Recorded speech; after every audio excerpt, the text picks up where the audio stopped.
बिस्मिल्लाहिर्रहमानिर्रहीम। अस्सलामु अलैकुम। आज हम पॉलिटिकल साइंस और कॉन्स्टिट्यूशनल लॉ का एक ओवरलैपिंग टॉपिक पढ़ने जा रहे हैं जो दोनों के सिलेबस में है और आपको सीएसएस, पीएमएस, एलएलबी और एलएलएम में हेल्प आउट करेगा।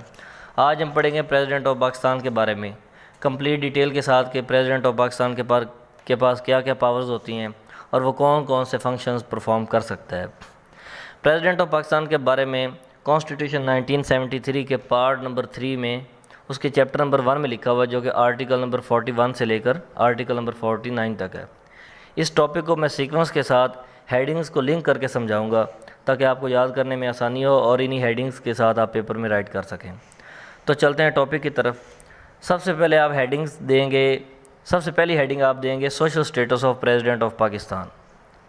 अब आप इसकी एक्सप्लेनेशन में लिखेंगे कि आर्टिकल नंबर 41 की क्लॉज नंबर 1 के अकॉर्डिंग पाकिस्तान का एक प्रेसिडेंट होगा जो कि हेड ऑफ स्टेट होगा और रिपब्लिक की यूनिटी को रिप्रेजेंट करेगा।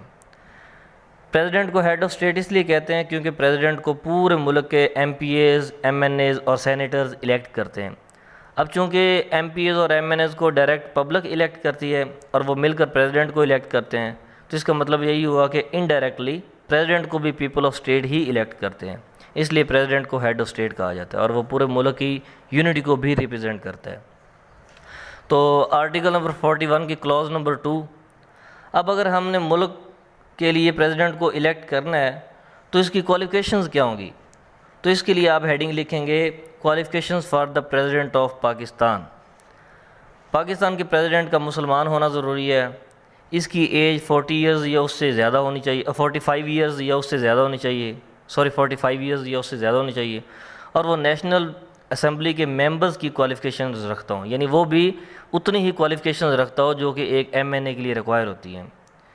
तो प्रेसिडेंट ऑफ पाकिस्तान के लिए वही क्वालिफ़िकेशंस रिक्वायर होंगी जो एमएनएज़ के लिए होती हैं। तो इसके बाद आप हेडिंग लिखेंगे electoral college of the president of Pakistan. Electoral college से मुराद है कि कौन कौन से लोग प्रेसिडेंट ऑफ पाकिस्तान को वोटिंग डाल के इलेक्ट कर सकते हैं। तो आर्टिकल नंबर 41 की क्लॉज नंबर 3 के मुताबिक एमपीएज़, एमएनएज़ और सेनेटर्स जो हैं ये मिलकर प्रेसिडेंट ऑफ पाकिस्तान को शेड्यूल नंबर 2 के मुताबिक इलेक्ट करते हैं।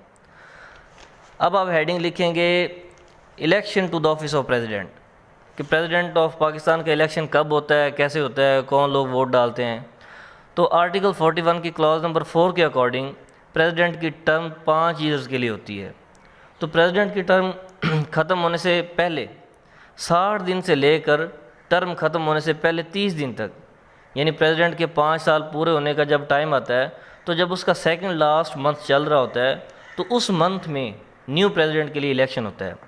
लेकिन अगर वो इलेक्शन इस पीरियड के दौरान ना हो, यानी इस पीरियड के दौरान मिसाल के तौर पे नेशनल असेंबली जो है उसको डिज़ोल्व किया हुआ है, तो प्रेसिडेंट का इलेक्शन जो है वो जनरल असेंबली के इलेक्शन के बाद 1 मंथ के अंदर अंदर होगा।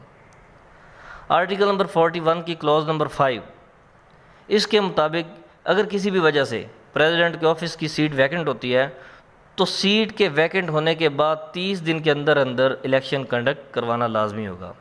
इसी आर्टिकल 41 की क्लॉज नंबर 6 के मुताबिक इलेक्शन ऑफ प्रेसिडेंट को किसी भी कोर्ट या अथॉरिटी के सामने चैलेंज नहीं किया जा सकता।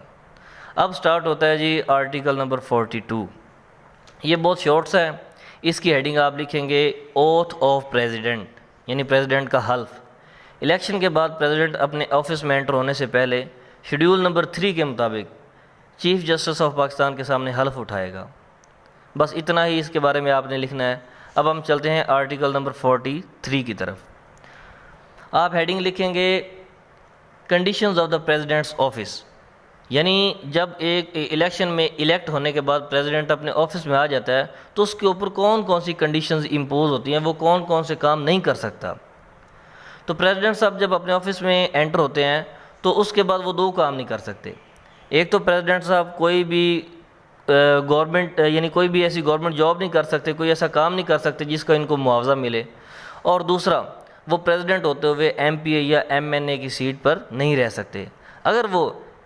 अगर वो एमएनए या एमपीए की सीट पर थे और उस दौरान उनके जो इलेक्शन के दौरान उन्होंने हिस्सा लिया और वो प्रेसिडेंट बन गए, तो अपने ऑफिस में प्रेसिडेंट ऑफिस में एंटर होते ही उनकी एमपीए या एमएनए वाली सीट वैकेंट हो जाएगी, यानी वो एट अ टाइम एमपी और एमएनए और प्रेसिडेंट नहीं रह सकते, या वो एमपी या एमएनए रहेंगे या फिर प्रेसिडेंट रहेंगे।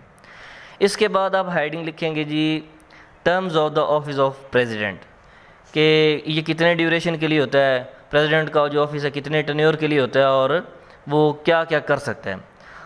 आर्टिकल नंबर 44 की क्लॉज नंबर 1 के अकॉर्डिंग प्रेसिडेंट की जो टर्म है वो फाइव ईयर्स के लिए होती है और इसका टेन्योर ख़त्म होने के बाद भी नेक्स्ट प्रेसिडेंट के आने तक वो अपने ऑफिस में रहेगा। इस आर्टिकल की क्लॉज नंबर 2 के अकॉर्डिंग प्रेसिडेंट अपने ऑफिस में होते हुए प्रेसिडेंट के लिए री इलेक्शन भी करवा सकता है। मिसाल के तौर पे एक प्रेसिडेंट पहले से अगर वर्कआउट कर रहा है तो वो अपने ही टेन्योर में री इलेक्शन करवा सकता है न्यू प्रेसिडेंट के लिए। वो जो है वो मतलब कंसेक्टिव 2 बार से ज़्यादा प्रेसिडेंट भी नहीं रह सकता। अगर एक दफ़ा वो प्रेसिडेंट है तो नेक्स्ट 5 ईयर्स के लिए फिर से वो प्रेसिडेंट अगर इलेक्ट हो गया है तो उससे ज़्यादा वो नहीं प्रेसिडेंट रह सकता। तो इसी आर्टिकल की क्लॉज नंबर 3 के अकॉर्डिंग अगर प्रेसिडेंट साहब रिज़ाइन करना चाहते हैं तो वो नेशनल असम्बली के स्पीकर को रिटन फॉर्म में रेजिग्नेशन देंगे कि वो रिज़ाइन करना चाहते हैं। किसको? नेशनल असम्बली के स्पीकर को। आगे है जी आर्टिकल नंबर 45। अब आप हेडिंग लिखेंगे power to grant pardon. President साहब किसी भी शख्स को पार्डन यानी माफ़ करने की पावर्स रखते हैं। वो सज़ा को रिमिट कर सकते हैं, रेस्पाइट या रिप्रीव भी कर सकते हैं। अगर तो शख्स का जुर्म स्टेट के ख़िलाफ़ है, मसलन वो टेररिस्ट है, उसने कोई टेररिज्म का एक्ट किया है, तो प्रेसिडेंट अपनी स्वाबदीदी से इसे माफ़ कर सकते हैं या इसकी सज़ा कम कर सकते हैं। लेकिन अगर उस शख्स का जुर्म किसी इंडिविजुअल या किसी फैमिली के ख़िलाफ़ हो, यानी इसने कोई कत्ल किया हो या रेप किया हो, तो प्रेसिडेंट साहब इसके वारसीन की मर्ज़ी के मुताबिक माफ़ कर सकते हैं। अगर वारसीन अपनी मर्ज़ी से माफ़ करना नहीं चाहते तो प्रेसिडेंट भी उसको माफ़ नहीं कर सकते। नेक्स्ट है जी आर्टिकल नंबर 46 आर्टिकल जो है ये शॉर्ट्स है। आप हेडिंग लिखेंगे प्रेसिडेंट इज़ केप्ट इन्फॉर्म्ड। तो एक्सप्लेनेशन में आपने लिखना है कि प्रेसिडेंट साहब को प्राइम मिनिस्टर साहब जो हैं वो स्टेट के इंटरनल मैटर्स और फॉरेन अफेयर्स और पार्लियामेंट की पॉलिसीज़ के बारे में इन्फॉर्म करते रहेंगे। बस इतना ही काफ़ी है आर्टिकल नंबर 46 के लिए। नेक्स्ट चलते हैं आर्टिकल नंबर 47 की तरफ। ये आर्टिकल प्रोसीजरल है। आप हेडिंग में लिखेंगे रिमूवल और इम्पीचमेंट ऑफ प्रेसिडेंट।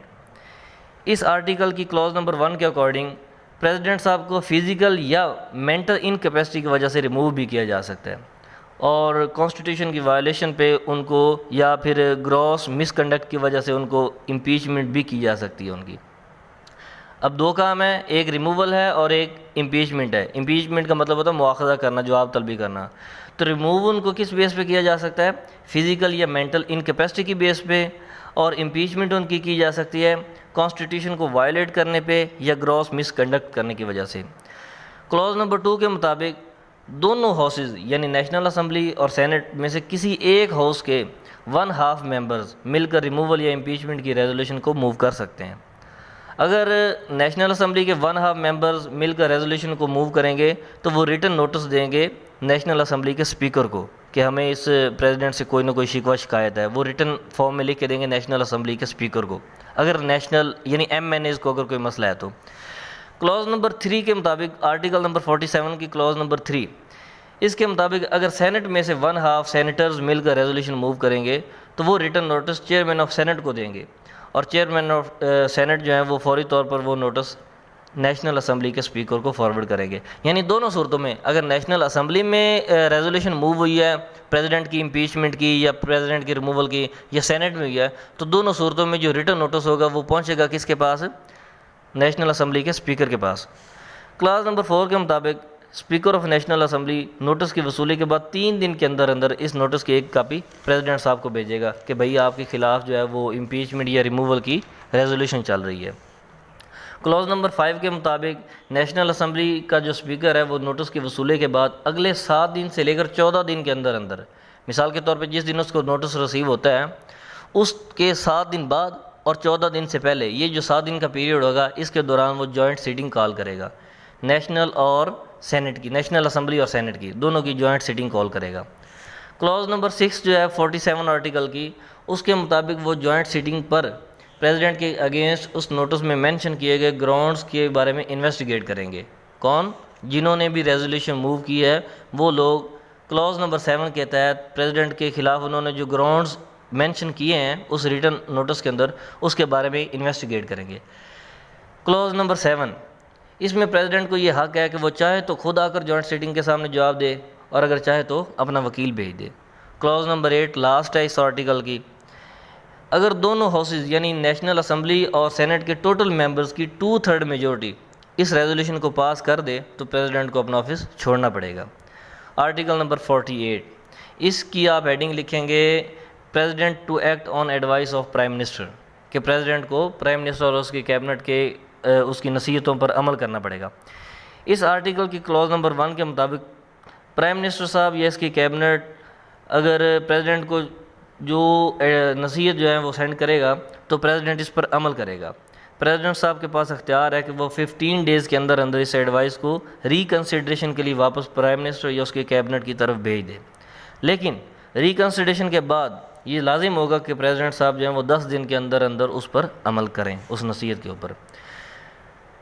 आर्टिकल 48 की क्लास नंबर 2, इसके मुताबिक प्रेसिडेंट साहब को जो पावर्स कॉन्स्टिट्यूशन ने दी हैं वो अपनी सवाबदीद के तहत इनको यूज़ कर सकते हैं। इन पावर्स की यूज़ करने के लिए ना तो उनको प्राइम मिनिस्टर की एडवाइस की ज़रूरत है और ना ही प्रेसिडेंट को इस वजह से कॉल इनटू क्वेश्चन किया जा सकता है, और क्योंकि ये पावर्स उनको कॉन्स्टिट्यूशन ने दी हैं इसलिए वो अपनी इन पावर्स को अपनी सवाबदीद के तहत यूज़ कर सकते हैं। उनको कॉल इनटू क्वेश्चन नहीं किया जा सकता, उनकी पूछ गुछ जो है वो नहीं की जा सकती इस बारे में, और ना ही इसके लिए उनको प्राइम मिनिस्टर साहब की वो एडवाइस की ज़रूरत है। क्लास नंबर 4, प्रेसिडेंट साहब को प्राइम मिनिस्टर या इसके कैबिनेट की तरफ से या कोई भी फेडरल मिनिस्टर जो एडवाइस भेजेगा उसे भी, उस एडवाइस को भी कोर्ट या किसी अथॉरिटी के सामने चैलेंज नहीं किया जा सकता। क्लॉज नंबर 5, अगर प्रेसिडेंट साहब को प्राइम मिनिस्टर की एडवाइस पर नेशनल असम्बली डिज़ोल्व करते हैं, अगर मिसाल के तौर पे प्राइम मिनिस्टर साहब कह देते हैं जी प्रेसिडेंट साहब आप नेशनल असम्बली को डिज़ोल्व करें, तो डिज़ोल्व करने के 90 दिन के अंदर अंदर वो नेशनल असम्बली के जनरल इलेक्शन की डेट भी पॉइंट आउट करेगा। कौन? प्रेसिडेंट। नेशनल असम्बली को डिज़ोल्व करने के बाद 90 दिन के अंदर अंदर प्रेसिडेंट के लिए लाजिम है कि वो नेशनल असम्बली के जनरल इलेक्शंस की डेट को अपॉइंट करे, डेट पॉइंट आउट करें, और नेशनल असम्बली की डिसोल्यूशन के दौरान वो केयर टेकर कैबिनेट की को भी अपॉइंट करेगा जो कि उस दौरान केयर टेकर कैबिनेट के तौर पे काम करेगी। क्लास नंबर 6 और 7 जो है वो हम डिस्कस नहीं करेंगे क्योंकि उसमें रेफरेंडम के बारे में और उसमें प्रेसिडेंट साहब इन्वॉल्व नहीं होते। लास्ट है जी आर्टिकल नंबर 49, अगर किसी भी वजह से प्रेसिडेंट की पोस्ट वैकेंट हो जाती है, यानी वो बीमार हो जाता है या रिज़ाइन कर देता है या रिमूव कर दिया जाता है या खुदा न खासा मर जाता है, तो इस दौरान सेनेट का चेयरमैन बतौर प्रेसिडेंट काम करेगा। अगर वो भी प्रेसिडेंट के काम सर अंजाम नहीं दे सकता तो फिर नेशनल असम्बली का स्पीकर वो वाले फंक्शन परफॉर्म करेगा जो कि प्रेसिडेंट के ज़िम्मे होते हैं। क्लॉज नंबर 2 के मुताबिक अगर प्रेसिडेंट किसी वजह से एबसेंट होता है यानी मुल्क से बाहर होता है तो फिर भी उसकी गैर मौजूदगी में मुल्क का जो प्रेसिडेंट होगा वो चेयरमैन ऑफ सेनेट होगा। अगर चेयरमैन ऑफ सेनेट भी किसी वजह से प्रेसिडेंट के फंक्शंस को परफॉर्म नहीं कर सकता तो उसकी गैर मौजूदगी में जो नेशनल असम्बली का स्पीकर होता है उसी को प्रेसिडेंट के काम करने की इजाज़त होती है, वो प्रेसिडेंट के तौर पे काम